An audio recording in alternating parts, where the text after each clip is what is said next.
नमस्कार मंडळी, वचन दिले तू मला या मालिकेच्या आजच्या पुढील भागात आपल्याला असं पाहायला मिळालं.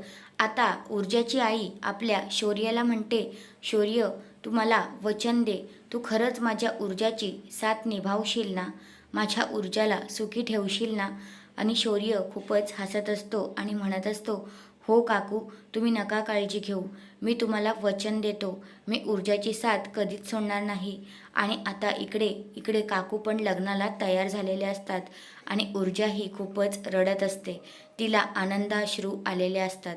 आता मग शौर्यने तर प्रॉमिस केलेलंच असतं, म्हणजे हेच की आता हे दोघंही आपल्याला लवकरच विवाहबंधनात अडकताना दिसणार आहेत.